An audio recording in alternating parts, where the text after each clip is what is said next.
Knight's Kingdom presents Legacy of Fate, Episode 1. Fate Does Not Make Mistakes. Written by Timothy Yakoubek.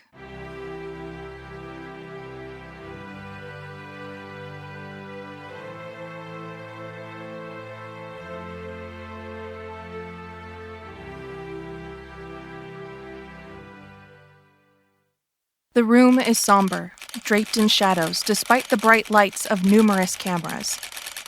Various members of the Justice League stand shoulder to shoulder on a raised platform. Superman, with a heavy heart, steps forward to the podium. The atmosphere is thick with grief and tension. The constant sounds of cameras clicking echo throughout the room. Citizens of the world, today is a day of both mourning and remembrance. We gather here not as heroes, but as a family, to bid farewell to one of our own, Dr. Fate, Kent Nelson. The cameras focus on the heroes, revealing expressions ranging from sadness to stoic resolve. Batman, Wonder Woman, The Flash, and several others stand behind Superman. Kent was more than just a powerful sorcerer. He was one of our dearest friends, an inspiring mentor to younger heroes, and a beacon of hope. He sacrificed his own life to protect us all, to shield our world from a threat beyond imagination. The room falls silent, the weight of the sacrifice palpable. Superman steps back, and Wonder Woman takes her turn to speak. He fought with valor until the end. A true warrior. Kent knew the cost of the path he chose, and yet walked it willingly for the greater good. And for that, the world is and forever will be grateful. Batman nods in silent agreement, his eyes hidden behind the cowl, but the grief evident. Batman steps forward towards the podium to speak. Kent was a strategist. Brilliant mind. His loss leaves a void that won't be easily filled. Superman, can you give us some more details on what happened with Dr. Fate? Superman looks down. He seems to be struggling with his inner thoughts and the ability to speak. Well, the simple answer is, we don't know. He had to take this entity into some sort of pocket dimension. He was alive when he went in, and was dead when he got out. So, what? How did he die? Batman swiftly takes away the microphone from Superman and responds in an annoyed and angry tone. Next question, please. This question is for the Flash.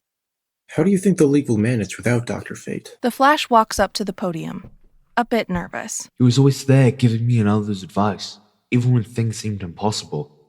This has been a great loss for all of us, and one we won't forget. With that said, I can promise all of you that the Justice League is staying strong and will continue to keep you safe. Superman reaches out to place a comforting hand on Flash's shoulder, a small but meaningful gesture of solidarity. Fate's legacy lives on, in each and every one of us. His sacrifice reminds us of the strength that comes from unity and selflessness. Today is not only a day to mourn his passing, but to celebrate the great hero that he was, and forever will be. The room is filled with a collective sense of grief, the heroes standing together in a shared moment of loss. Before we conclude, I ask for a moment of silence in honor of Kent Nelson. Thank you. The cameras capture the heroes bowing their heads in a solemn reflection as the world watches, sharing in the pain of losing a hero, a friend, a guardian, and a symbol of hope.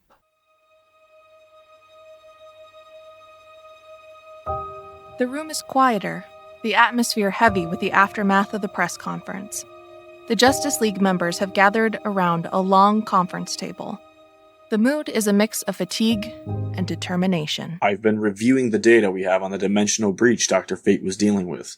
There's still so much we don't understand. We need to find out what Kent was doing exactly. If there are any remnants that suggest Darkseid is still alive, we need to prepare for the possibility that he might return. We must also consider the possibility that Darkseid could have allies, or remnants that could pose a threat.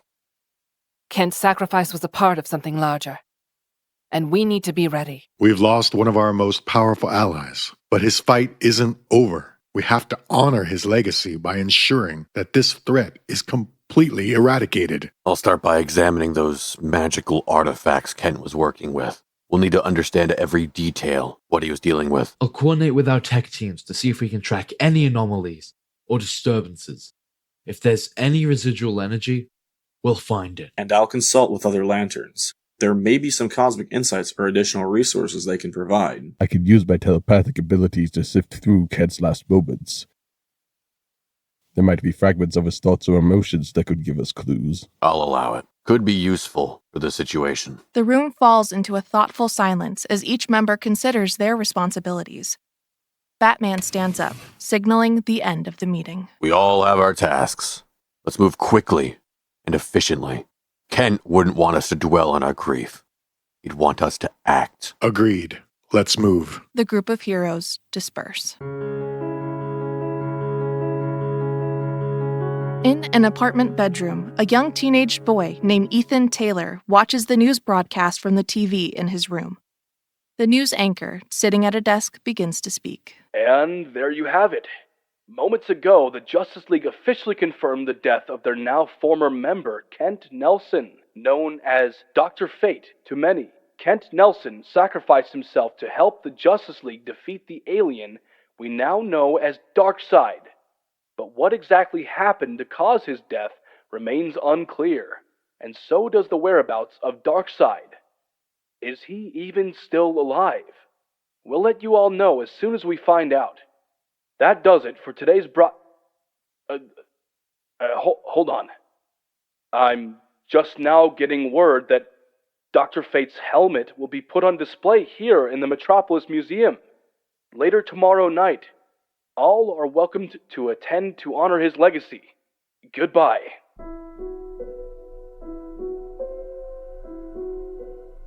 Ethan sits alone at a corner table in the bustling cafeteria, a sea of students swirling around him.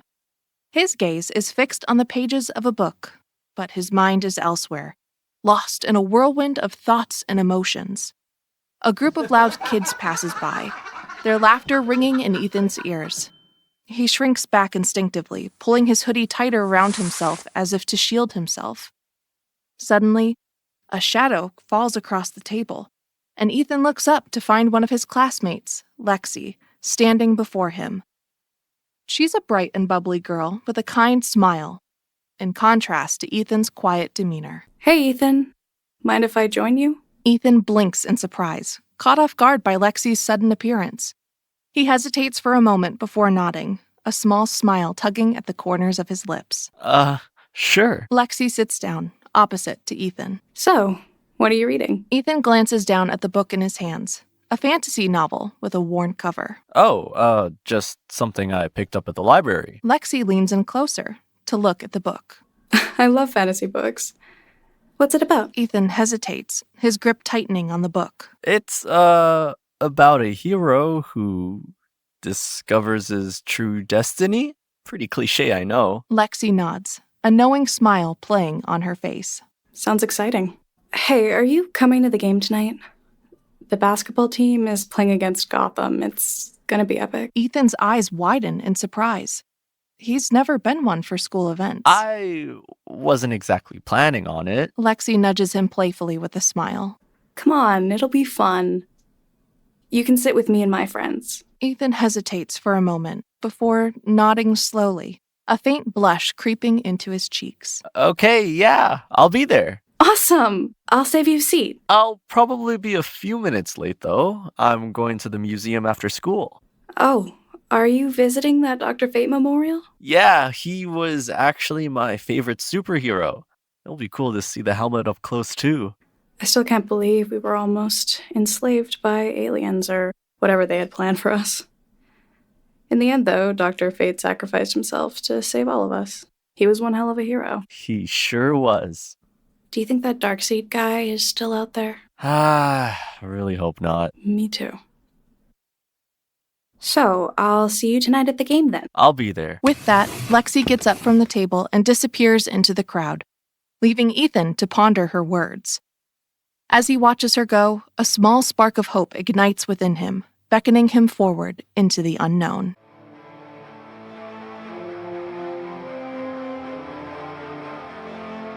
Later that day, Ethan stands before the imposing facade of the Metropolis Museum, his hands tucked into the pockets of his hoodie. His eyes flicker with curiosity as he gazes up at the building. Ethan pushes open the heavy doors and steps into the cool interior of the museum.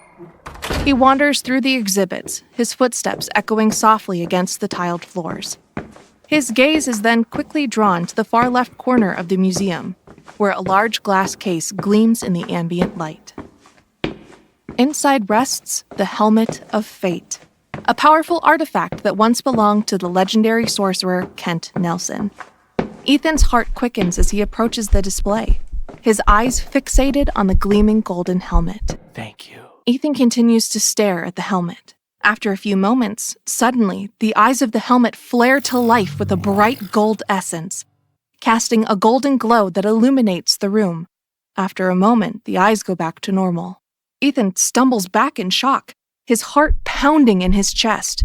Ethan looks around to see if anyone noticed what he just saw, but no one seems to notice or care. Ethan exhales and then looks at the time on his phone. All right, I should get going. Ethan looks back at the helmet one last time before leaving and walks away. A few seconds later, after walking away, the helmet seemingly diminishes into thin air.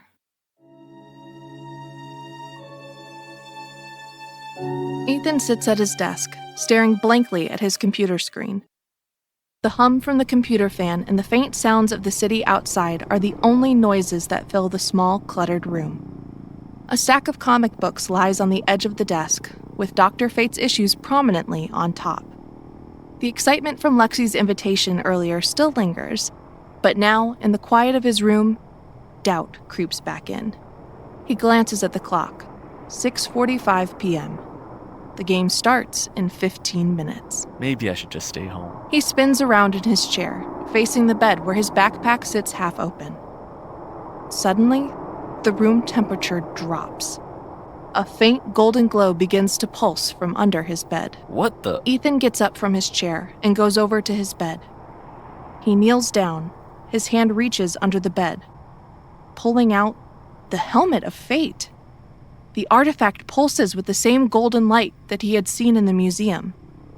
His eyes wide in disbelief. Ethan Taylor, you have been chosen. Ethan's hands shake, almost dropping the helmet. He looks around frantically, trying to figure out if someone else is in the room. Who's there? My name is Nabu. I possess the helmet that you hold within your very hands. Ethan stares at the helmet, the voice seeming to reverberate directly into his mind.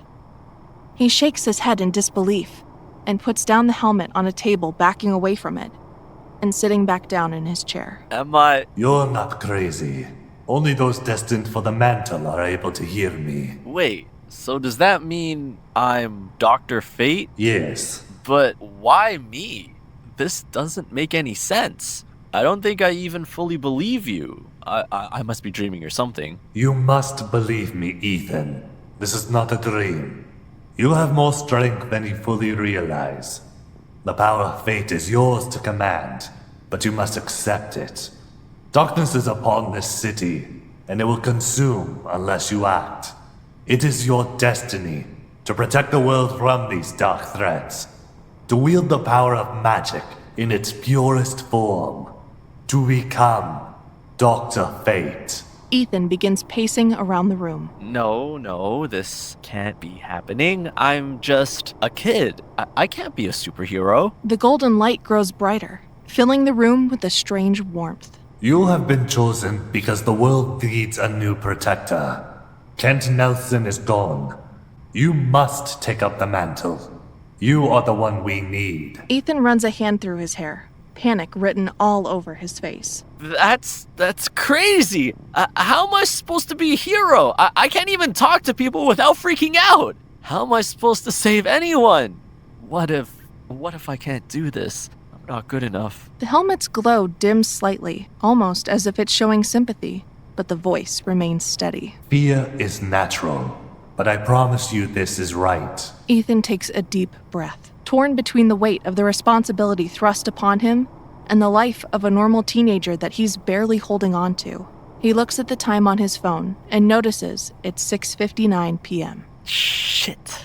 I'll get back to you on this later. I have somewhere important I need to be. Ethan grabs his jacket and hesitantly walks out of the room, leaving the helmet behind. The golden glow fades. After Ethan fully exits the room, the helmet once again diminishes into thin air.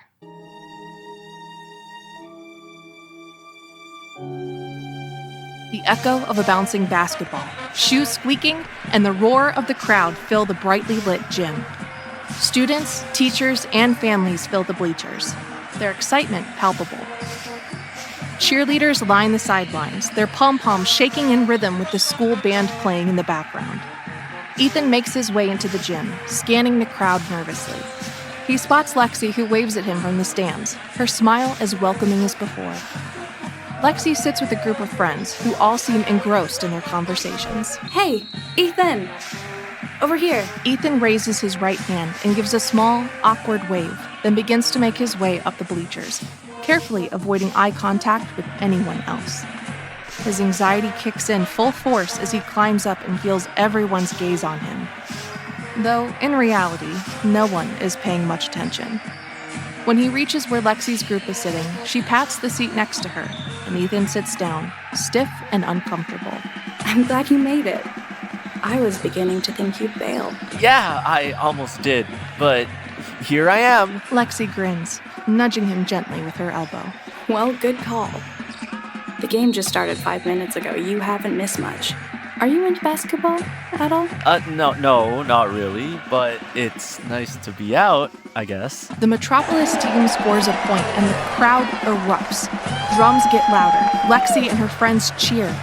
Ethan quietly claps along. As the game continues, Ethan's mind drifts. The noise around him seems to fade, replaced by a low, familiar hum. His vision blurs momentarily, and he blinks hard, trying to shake off the strange sensation. Suddenly, the golden glow from the helmet flickers in the corner of his eye. It's not there physically, but Ethan can feel it, almost pulsing in his mind. He leans forward, gripping his knees, sweat forming on his forehead. Ethan, she is near. Who is? Ethan's eyes widen. His heart pounds in his chest, and the world around him becomes distant. He glances around the gym frantically. No, you can't do this. Not now. I'm not ready. Lexi notices Ethan's sudden change in demeanor in the corner of her eye. She leans over, concerned. Hey, you okay? You look like you've seen a ghost. Ethan wipes his forehead, trying to keep his cool, and give a short sarcastic laugh to Lexi's statement. I just need some air. Without waiting for a response, Ethan gets up from his seat and pushes through the crowd, descending the bleachers quickly. Lexi watches worried, seeing him leave.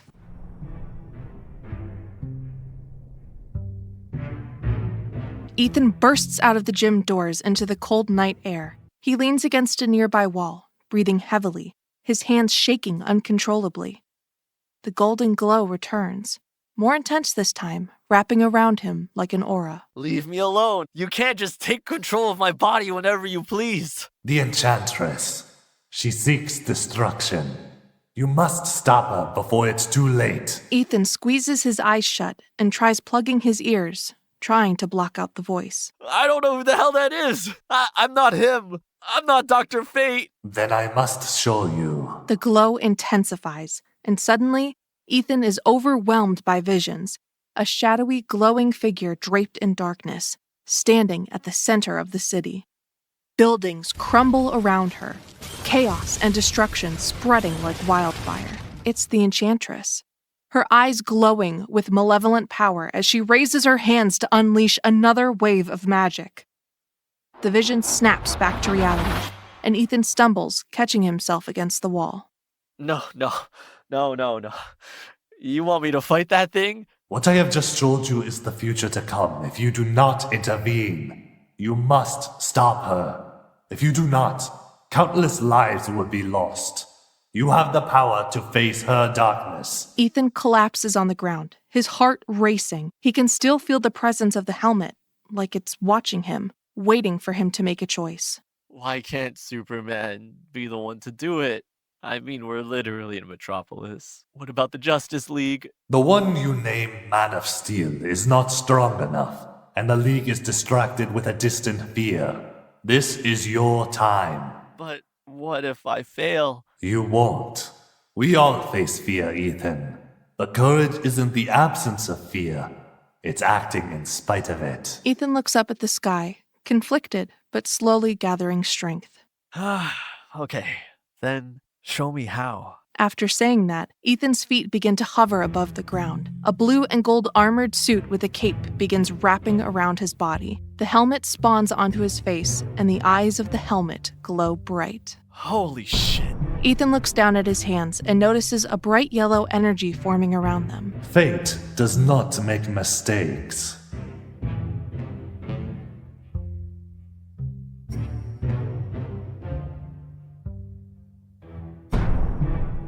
The city skyline shimmers in the darkness, a bright beacon of light against the encroaching shadows.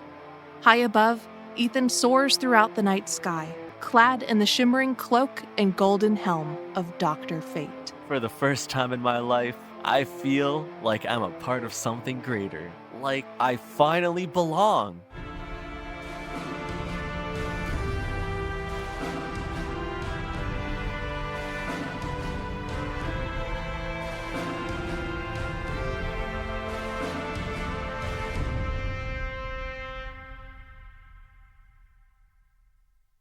Knight's Kingdom presents Legacy of Fate, Episode 2, The Burden of Power, written by Timothy Yakoubek, based on characters by DC Comics.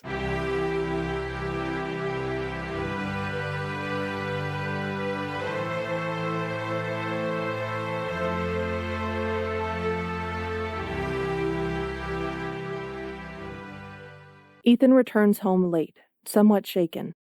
The helmet reappears on his desk with a faint whisk sound. He glances at it for a moment before crawling into bed. Ethan begins to sleep. Moments pass.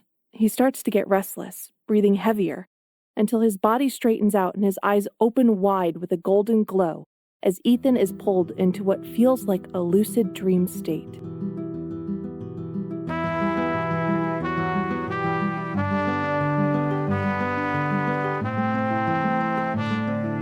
Eerie silence.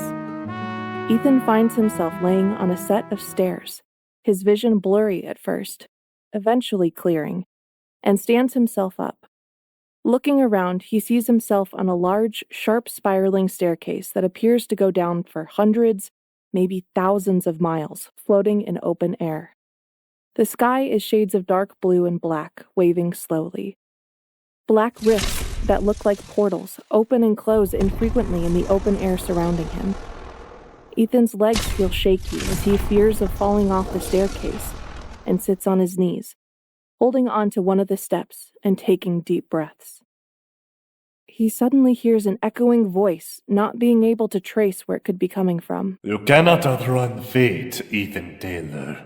This is the legacy you've inherited. Yeah, I get it. Where the heck am I? Where are you? Welcome to the Tower of Fate, a realm within your helmet that exists between space and time, containing records, relics, and information spanning centuries across your universe and alternate realities. So, home base. That's great and all, but can we at least have some railings in here? And how do I leave? All will be understood in due time. You're capable of more than you think, Ethan. A bridge connected to the stairway unfolds, leading to a narrow door that has appeared from thin air. Ethan looks at the door and sighs. I must show you everything. Ethan cautiously walks towards the door, not being able to see what's on the other side. Slowly turning the handle and pushing the door open, he enters what looks like the top of a medieval castle turret, possibly the very top of the tower. Ethan looks around, waiting. Now what? Suddenly, the dark sky begins to cave in, getting closer to Ethan, appearing as if the sky is eating itself until Ethan is engulfed in darkness. Ethan sees nothing but black for a moment, then begins to see visions of the helmet's previous owners, how they all perished and met their end. Centuries after centuries. Ethan's heartbeat quickens. When they reach Kent Nelson, he... Stop! I don't want to watch this anymore. Let me go! You may take it off whenever you wish. Ethan drops to his knees and closes his eyes tightly, grabbing his head and covering his ears. A humming fades in for a moment and flatlines. Silence. Ethan opens his eyes to see himself back in his room on his bedroom floor. Looking out his window, it is still nighttime as it was before. But I couldn't go back to sleep. Not after what I just witnessed. I don't want to go back. Not yet.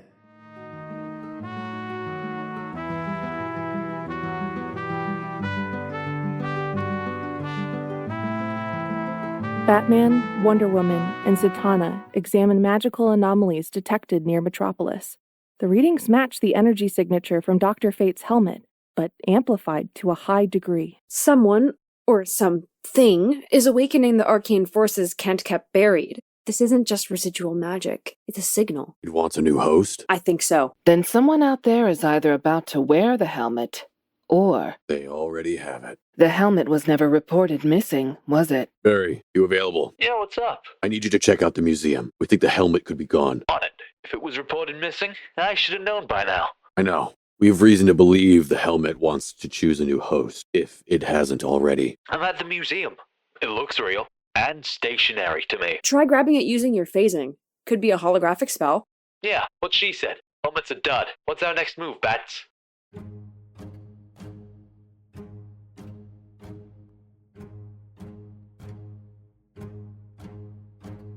A young girl, June Moon, stands in the remnants of a ruined chapel, whispering apologies to herself, crying. Suddenly, her reflection in a cracked mirror speaks back. The enchantress, malevolent and mocking. Let me out, little June. You'll know they'll come for you anyway. June screams, falling to her knees, tears in her eyes. She's trapped. No! Get the fuck out of me! You don't mean that. I can help you. I'm your best friend.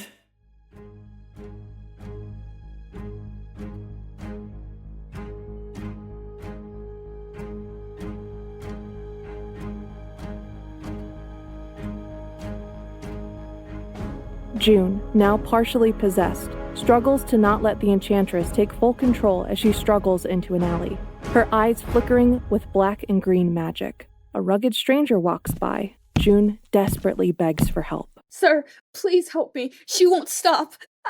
Boo. The man jumps backwards against the wall of the alley and runs away. Isn't this fun? You and I are going to be together for eternity.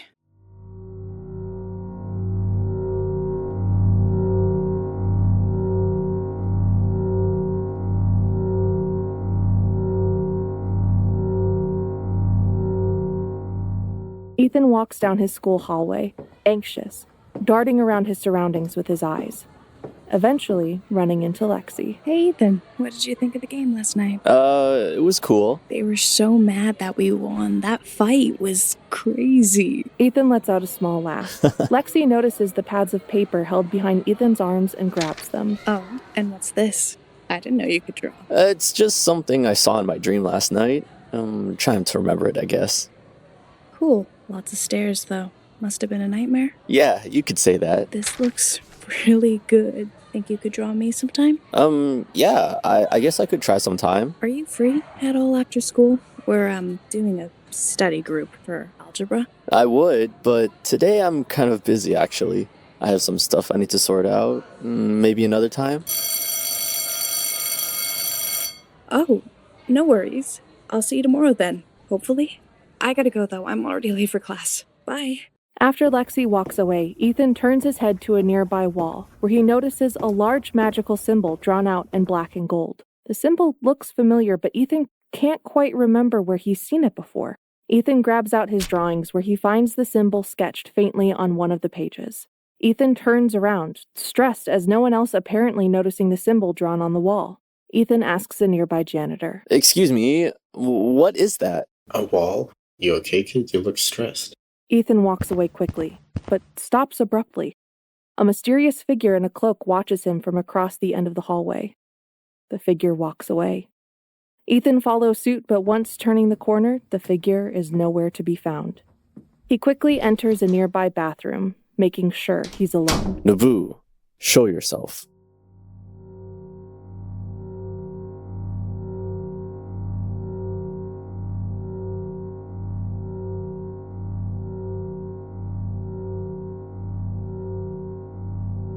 Bruce, I'm picking up something else besides the helmet. Something darker.